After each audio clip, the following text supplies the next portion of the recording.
కూటమి ప్రభుత్వంతోనే అన్ని ప్రాంతాల అభివృద్ధి సాధ్యమని DCCB chairman Tummala Ramaswamy, TDP జిల్లా ఉపాధ్యక్షులు నిమ్మకాయల రంగనాథ్ స్పష్టం చేశారు. కాకినాడ జిల్లా పెద్దాపురం నియోజకవర్గంలో 21 లక్షల రూపాయల అంచనా వ్యయంతో ఆర్సీసీ డ్రైన్ నిర్మాణ పనులకు భూమి పూజ నిర్వహించారు. ఈ ప్రాజెక్టు సామర్లకోట ప్రాంత ప్రజల దశాబ్దాల కళ అని ఆయన అన్నారు.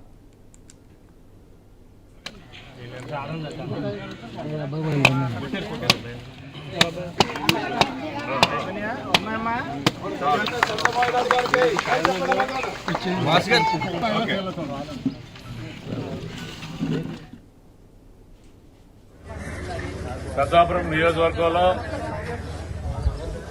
నియోజకవర్గ శాసనసభ్యులు నిమ్మకాయల రాజప్ప గారి యొక్క ఆధ్వర్యంలో కూటమి నాయకులందరూ కూడా ఇంటింటికి మరి కూటమి ప్రభుత్వం చేసినటువంటి పనులు తెలియజేయటమే కాకుండా రాబోయే రోజుల్లో కూటమి ప్రభుత్వం ఇంకా ఏ పనులు చేయబోతోందో ప్రజలకని వివరించడం కోసం Telugu Desam party, Janasena party, BJP party నాయకులు అందరూ కలిసి మరి ఈరోజు సామర్లకోట 4, 5, 6 వార్డుల్లో ప్రజలను కలుసుకోవడం జరుగుతూ ఉంది.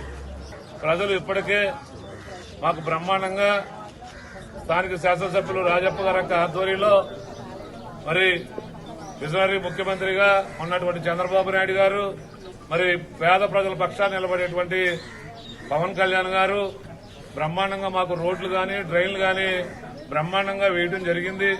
ఇంకా చిన్న చిన్న సమస్యలు చెప్తా ఉన్నారు.